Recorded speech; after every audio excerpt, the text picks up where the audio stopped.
Ayun, so good afternoon. Ayan, so papunta po tayo ngayon sa Kawayan at may nag-chat po sa akin at pinapatingin niya yung kanyang machine. Okay, so tropa din yon. So papunta tayo dun at silipin natin, tignan natin kung kaya natin ma-troubleshoot or kung hindi, iuwi natin yon at ayusin ko.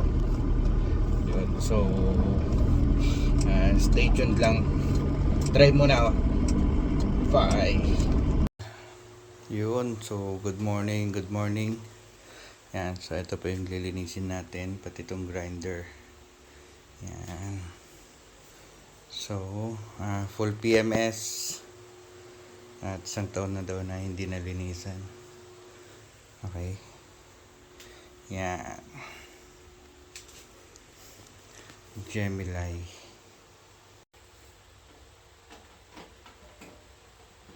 Yun, so binabaklas na natin ang ating coffee machine.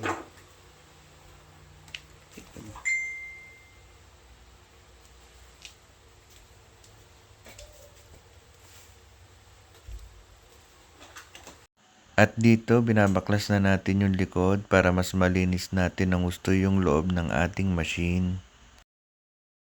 Yun, so kakabaklas lang din natin at nilinisan na natin ibang part. Okay, so nahirapan akong baklasin yung dito sa likod. Grabe, kahirap.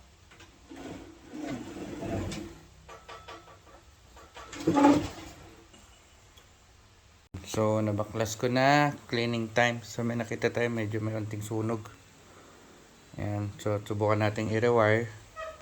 Ayan, so hindi ko na ikakuan. Malinis naman yung machine. So, kailangan lang natin ng maintenance lang. Okay. So, stay tuned. Sunog na siya.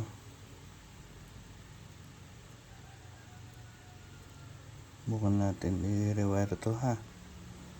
Sunog na eh. Heist. Linis.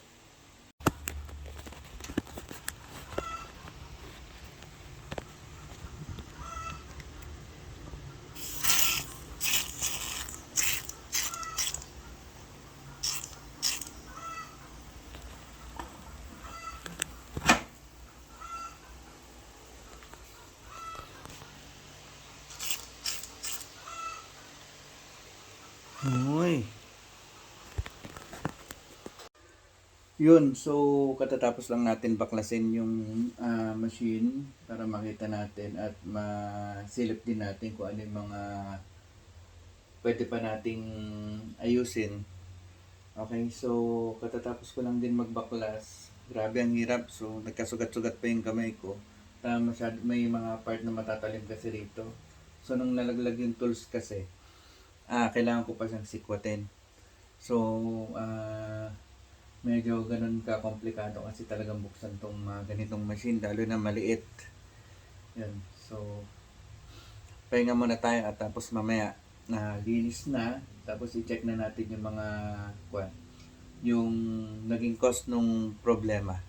Okay? So, stay tuned. Yan. So, check leaks tayo. So, nandiyan, wala pa naman. Malinis na. Hindi na siya kulay blue. White na siya. Yan. So, 89, 90.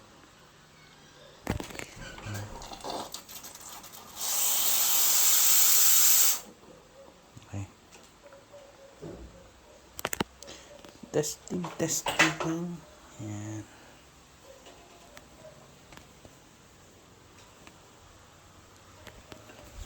Na. Ayan.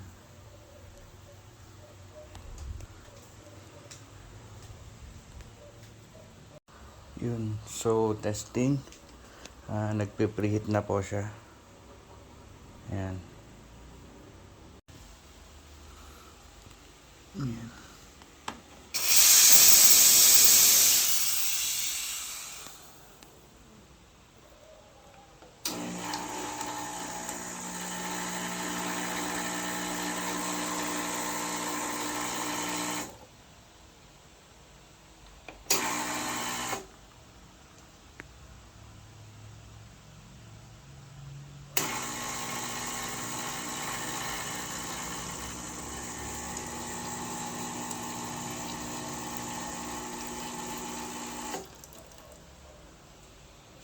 Pang 30 ml yung nilalabas.